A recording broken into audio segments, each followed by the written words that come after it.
오늘 우리에게 주시는 말씀은 스가랴 3장 1절 말씀부터 5절 말씀까지입니다. 대제사장 여호수아는 여호와의 천사 앞에 섰고 사탄은 그의 오른쪽에 서서 그를 대적하는 것을 여호와께서 내게 보이시니라. 여호와께서 사탄에게 이르시되 사탄아, 여호와께서 너를 책망하노라. 예루살렘을 택한 여호와께서 너를 책망하노라. 이는 불에서 꺼낸 그슬린 나무가 아니냐 하실 때에 여호수아가 더러운 옷을 입고 천사 앞에 서 있는지라. 여호와께서 자기 앞에 선 자들에게 명령하사 그 더러운 옷을 벗기라 하시고 또 여호수아에게 이르시되 내가 내 죄악을 제거하여 버렸으니 내게 아름다운 옷을 입히리라 하시기로. 함께 읽습니다. 내가 말하되 정결한 관을 그의 머리에 씌우소서 하매 곧 정결한 관을 그의 머리에 씌우며 옷을 입히고 여호와의 천사는 곁에 섰더라. 아멘. 오늘 2월의 둘째 주일 예배 자리에 오신 우리 모든 성도님들 주님 이름으로 환영하고 축복합니다. 이번 주에도 이제 비가 내리고 또 우리 지난 주에도 비가 내리고 이제 다가오는 주간에도 비 소식이 있는데 오늘도 하나님께서 하늘의 문을 여시고 은혜의 단비를 우리의 심령과 또 우리의 가정과 우리의 생업 가운데 충만하게 흘러주시는 귀한 시간 되시기를 바랍니다. 하나님께서는 스가랴 선지자에게 8가지의 환상을 보여주시는데 그 첫 번째 환상이 붉은 말을 탄 자의 환상이고 두 번째의 환상이 넷불의 환상이고 그리고 세 번째의 환상이 측량줄 잡은 자의 환상입니다. 그런데 이 세 가지의 환상은 각기 다른 환상이지만 하나의 맥락을 가지고 있습니다. 그것은 다름 아니라 무너진 예루살렘 성전과 부서진 예루살렘 성벽을 하나님께서 다시 세우시고 다시 재건하시고 다시 하나님께서 회복시키시는데 뇌불로 상징되는 대적의 세력들이 이것을 방해한다 할지라도 하나님의 뜻과 계획은 반드시 이루어진다는 것을 우리에게 보여주시고 나타내시는 것이 바로 이 세 가지의 환상입니다.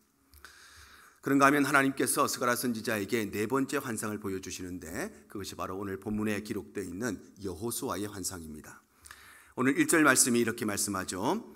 대제사장 여호수아는 여호와의 천사 앞에 섰고 사탄은 그의 오른쪽에 서서 그를 대적하는 것을 여호와께서 내게 보이시니라. 스가랴 선지자는 이 네 번째 환상을 통해서 네 명의 존재를 보게 되는데 첫 번째는 대제사장 여호수아를 보게 되고 두 번째는 여호와의 천사를 보게 되고 세 번째는 사탄을 보게 되고 네 번째는 여호와 하나님을 보게 됩니다. 그래서 스가랴 선지자가 이 네 명의 존재를 동시에 보았다고 하는 것은 바로 이 네 명의 존재가 영적 세계를 구성하고 있는 멤버들이고 그래서 이 영적인 세계가 어떻게 운영되어지는 것을 환상을 통해서 보았다는 것입니다. 그렇다면 이 네 가지의 네 번째 환상을 통해서 우리가 알 수 있는 영적 세계의 진실이 무엇인가 오늘 함께 말씀을 나누기를 원합니다. 영적 세계의 첫 번째 진실은 우리 인간은 죄인이라는 사실입니다. 바로 모든 인간은 영원히 죄로 말미암아 죽을 수밖에 없는 죄인이라는 것, 이것이 영적 세계의 첫 번째 진리인 것입니다. 스가랴 선지자는 이 네 번째 환상을 통해서 가장 먼저 여호수아와 예수님을 보게 되는데 오늘 1절 상반절이 이렇게 기록을 하죠. 대제사장 여호수아는 여호와의 천사 앞에 섰고 이렇게 말씀합니다. 여기 나오는 여호와의 천사라고 하는 것은 많은 천사들 중에 한 명, 보통의 일반적인 천사가 아니라 정관사 더가 붙어있는 더 엔젤 오브 더 로드, 바로 성육신하시기 이전의 예수 그리스도, 구약에 나타나신 예수님을 의미하는 것입니다. 그런가 하면 여기에 나오는 여호수아라고 하는 사람은 우리가 흔히 잘 알고 있는 그 여호수아, 그래서 모세의 뒤를 이어서 이스라엘 백성들과 함께 가나안 땅에 입성하고 그들과 함께 가나안 땅을 정복했던 그 여호수아, 특별히 이 과정 가운데서 요단강이 갈라지게 하고 여리고성이 무너지게 하고 해와 달을 멈추게 했던 그 여호수아, 그래서 그 모든 기록들을 구약의 여호수아서에 기록한 그 여호수아, 우리가 알고 있는 그 여호수아를 말하는 것이 아니고 여기서 말하는 여호수아는 이스라엘 백성들이 바벨론에서 해방을 얻어서 고향으로 돌아올 때에 총독이었던 스룹바벨과 함께 이스라엘 백성들을 이끌고 왔던 대제사장 여호수아를 말하는 것입니다.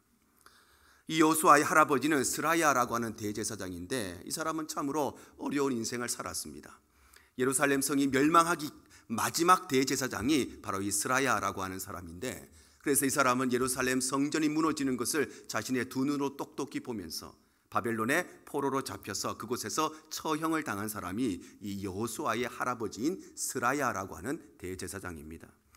그런가 하면 이 여호수아의 아버지는 여호사닥이라고 하는 대제사장인데, 이 사람은 젊은 날 나라가 멸망하고 바벨론의 군대에 붙잡혀서 아버지 대제사장이 죽는 것을 보고, 그리고 자기는 바벨론의 포로로 끌려가서 그곳에서 평생 동안 살다가 그곳에서 고향 땅으로 돌아오지 못하고 죽은 사람이 여호수아의 아버지인 여호사닥이라고 하는 대제사장입니다.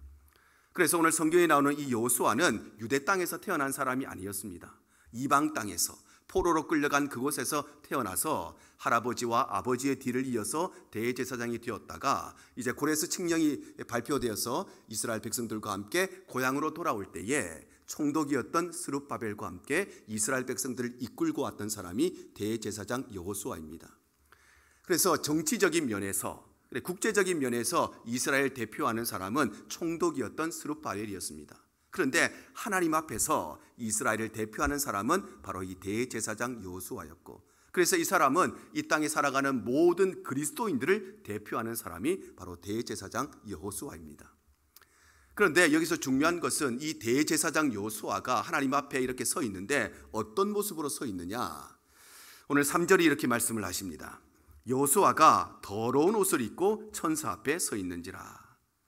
여호수아는 깨끗한 옷을 입고 있었던 것이 아니라, 화려하고 멋진 옷을 입고 있는 것이 아니라 더러운 옷을 입고 있었다는 것입니다. 옷이라고 하는 것은 그 사람의 신분을 나타내는 것이죠. 그래서 경찰관들은 경찰복을 입는 것이고, 신분을 나타내기 때문에 군인들은 군복을 입는 것이고, 그래서 학생들은 교복을 입는 것이고, 그리고 병원에 가면 의사들은 의사 가운을 입는 것입니다. 왜냐하면 옷이라고 하는 것은 그 사람이 어떤 사람인지, 무슨 일을 하는 사람인지 그 사람의 신분을 나타내는 것이기 때문에 우리는 누군가를 보면 그 사람이 어떤 옷을 입었는가, 그것을 보면 그 사람의 신분을 알 수가 있는 것입니다. 자동차 사고 현장에 가면 많은 사람들이 몰려 있습니다.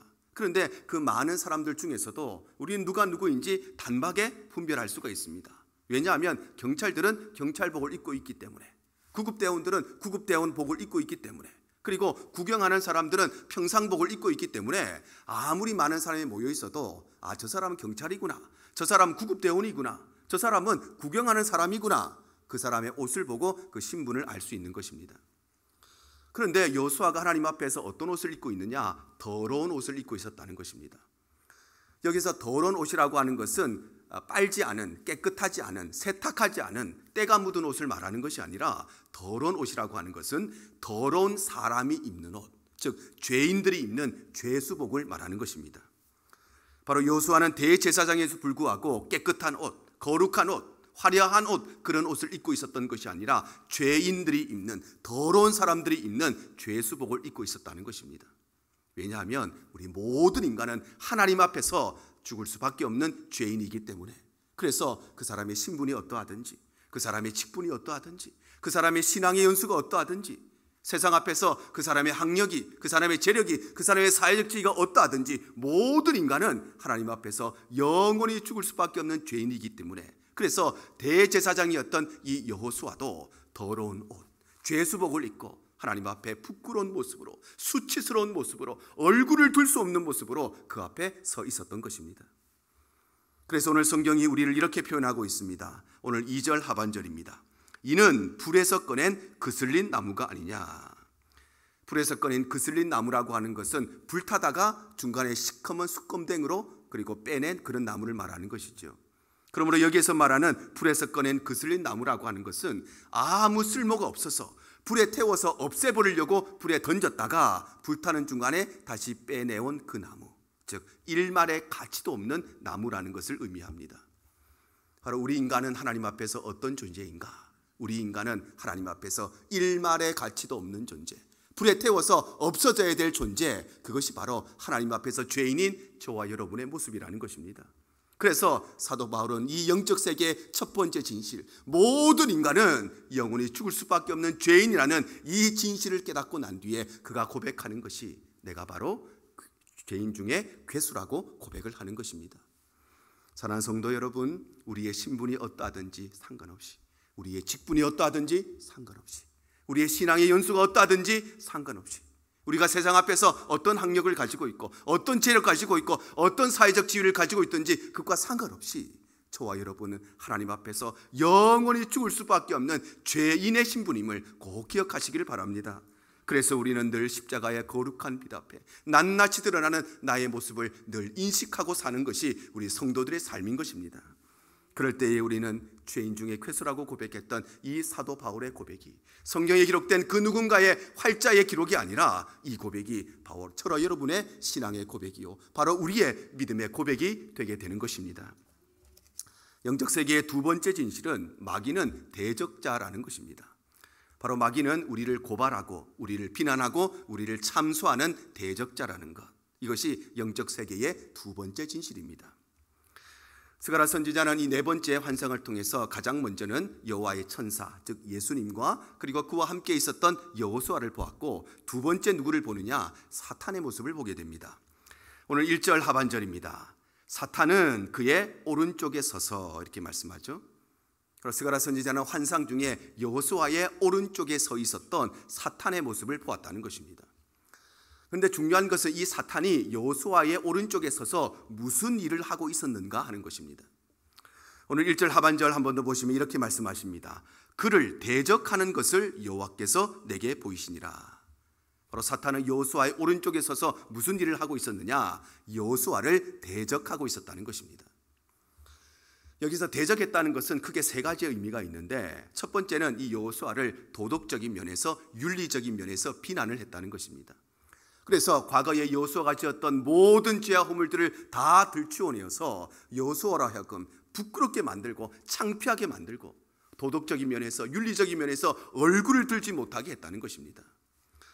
그런가 하면 대적했다는 이 말의 두 번째 의미는 법적으로 고소를 하고 고발을 했다는 것입니다.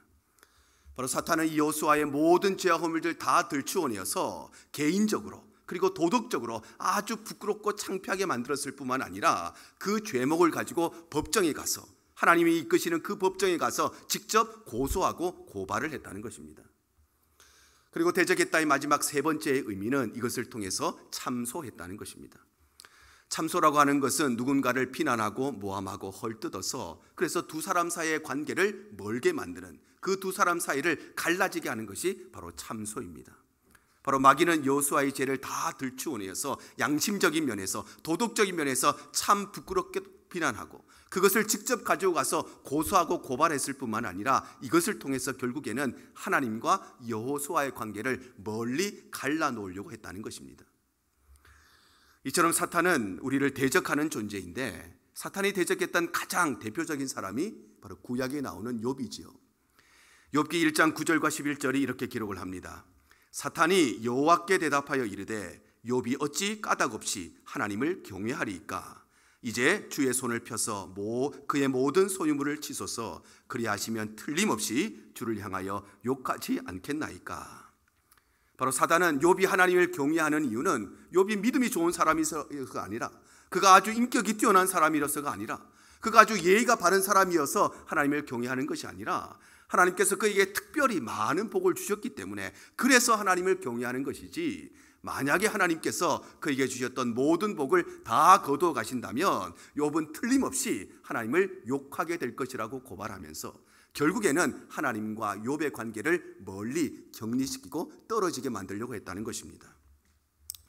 이처럼 마귀는 우리를 고발하는 존재이고 마귀는 우리를 참수하는 존재인데, 중요한 것은 마귀가 우리를 참수하는 모든 내용들, 마귀가 우리를 하나님 앞에서 고발하는 모든 내용들은 단 하나도 거짓이 없다는 것입니다.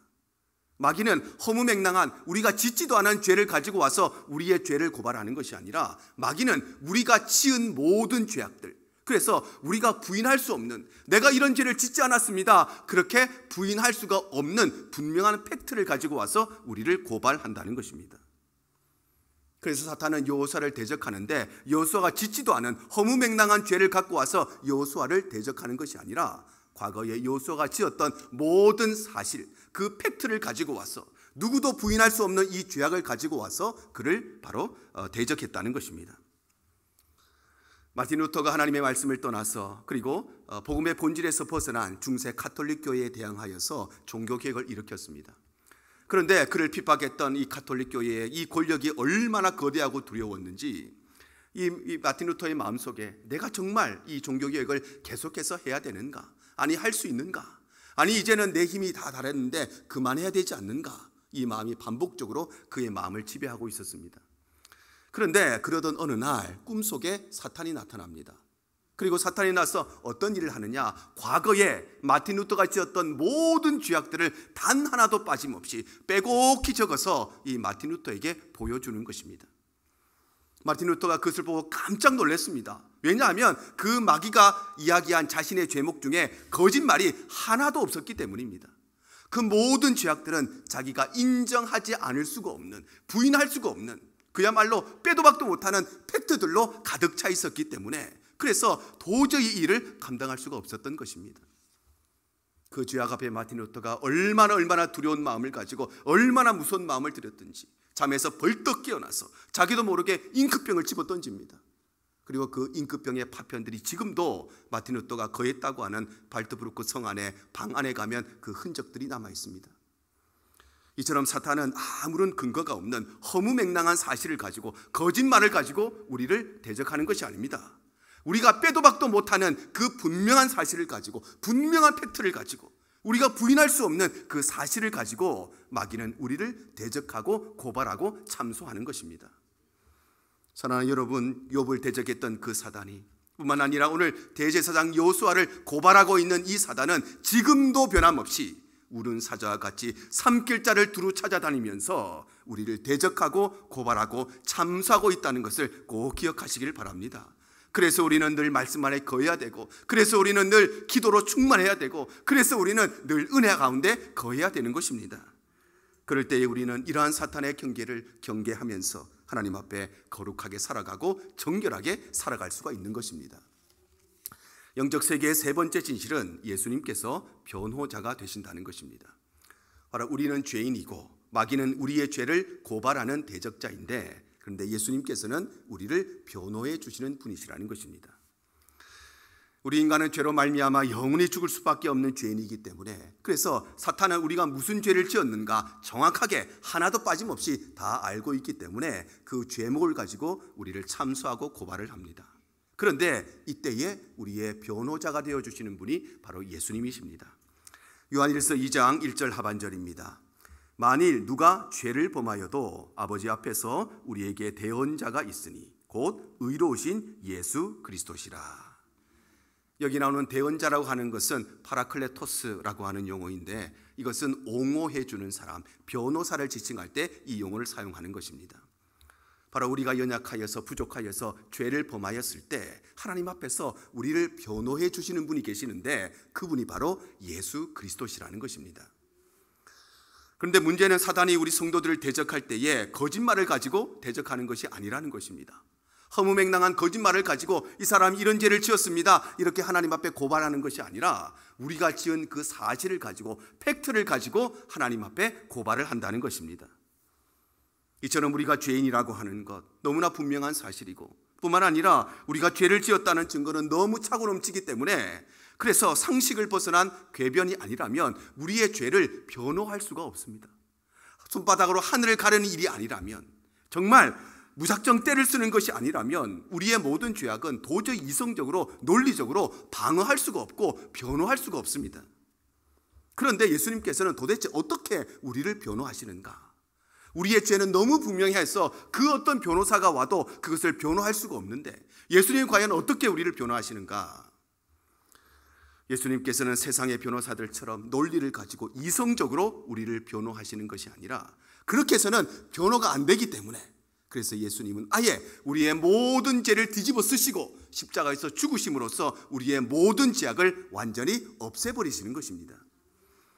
요한일서 1장 7절 하반절입니다.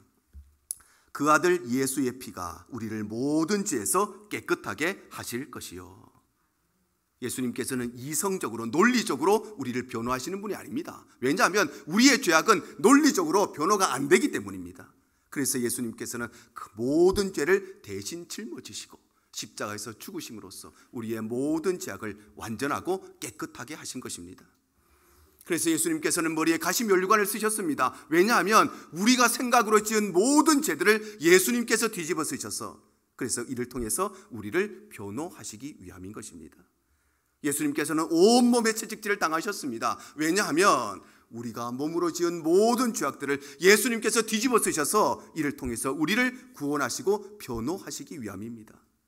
예수님께서는 수많은 욕설을 들으시고 수많은 조롱의 말을 들으셨습니다. 왜냐하면 우리가 말로써 입으로 지은 모든 죄악들을 예수님께서 뒤집어 쓰셔서 이를 통해서 우리를 변호하시기 위함인 것입니다.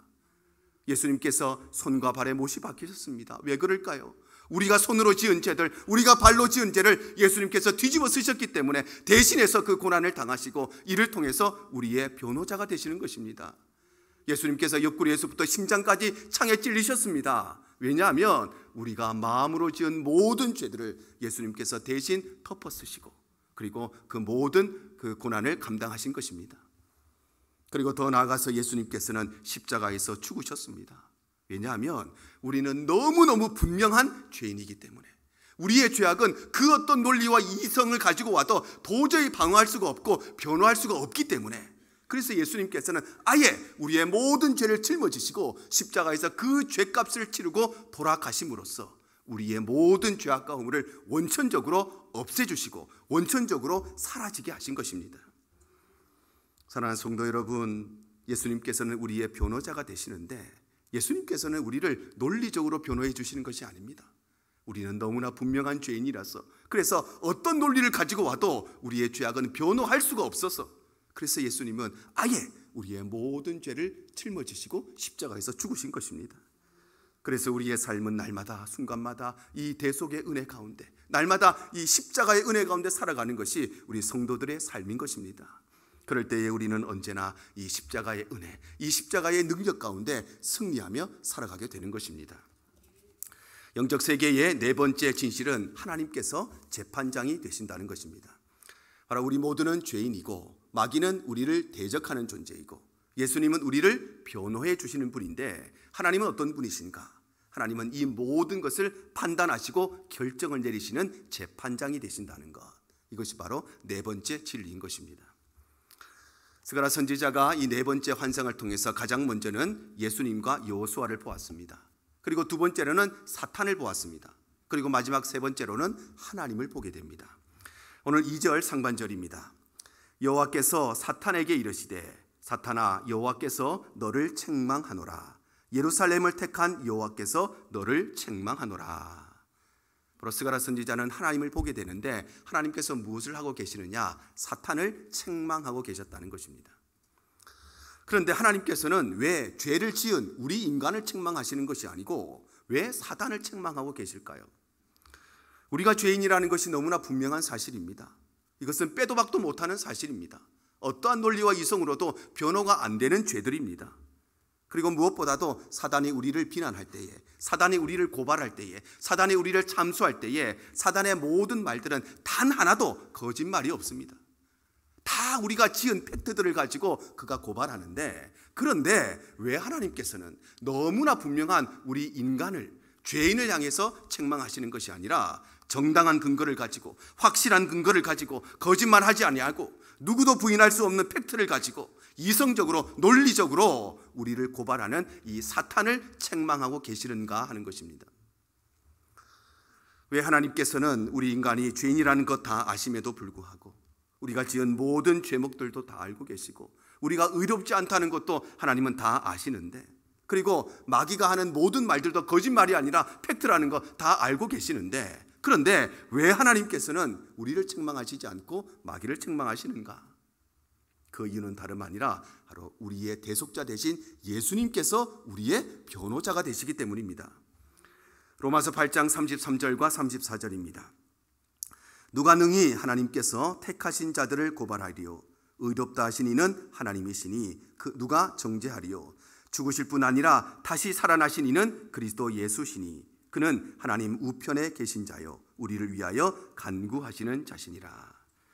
바로 예수님께서는 세상의 변호사들처럼 논리적으로 우리를 변호하시는 것이 아니라 아예 우리의 모든 죄를 뒤집어 쓰시고 십자가에서 죽으심으로써 우리가 지은 모든 죄와 허물들을 원천적으로 다 삭제해버리시고 다 없애버리신 것입니다.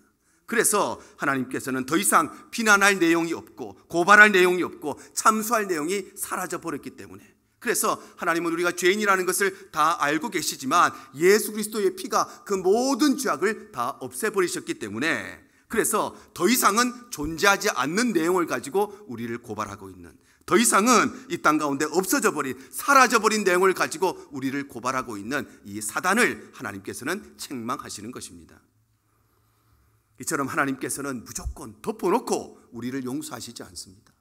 하나님께서는 아무런 이유 없이 우리를 용서하시는 것이 아니라 하나님께서는 보혈의 능력을 근거로 해서, 예수 그리스도의 십자가를 근거로 해서 우리를 용서하시는 것입니다. 그래서 우리가 받은 구원의 은혜는 우리는 거저 받았지만 그러나 예수님의 피값으로 우리가 구원을 받은 것입니다. 우리가 구원받은 것은 아무런 공로 없이 우리가 한 것이 아무것도 없는데 우리는 구원의 은혜를 받았지만 예수님께서 그것을 대신하여서 십자가에서 그 생명을 내어놓으셨기 때문에 우리가 받은 구원의 은혜는 값싼 은혜가 아니라 값비싼 은혜이고, 우리가 받은 구원의 은혜는 값어치 없는 은혜가 아니라 값어치 있는 은혜이고, 아니 값으로는 매길 수가 없는 은혜인 것입니다. 그래서 하나님께서는 여호수아에게 아름다운 옷을 입히십니다. 오늘 4절이 이렇게 말씀합니다. 여호와께서 자기 앞에 선 자들에게 명령하사 그 더러운 옷을 벗기라 하시고 또 여호수아에게 이르시되 내가 내 죄악을 제거하여 버렸으니 내게 아름다운 옷을 입히리라. 옷이라고 하는 것은 그 사람의 신분을 나타내는 것이죠. 그래서 하나님께서 이 여호수아가 입고 있었던 죄수복, 더러운 옷을 벗게 하시고 아름다운 옷을 입게 하셨다는 것은 이 여호수아의 신분이 더 이상 죄인의 신분이 아니라 이제는 의인의 신분이 되었다는 것입니다. 또한 하나님께서는 그에게 정결한 관을 씌워주십니다. 오늘 5절 말씀입니다. 내가 말하되 정결한 관을 그의 머리에 씌우소서 하매 곧 정결한 관을 그의 머리에 씌우며 옷을 입히고 여호와의 천사는 곁에 섰더라. 옷은 그 사람의 신분을 나타내는 것이고 관은 그 사람의 지위를 나타내는 것입니다.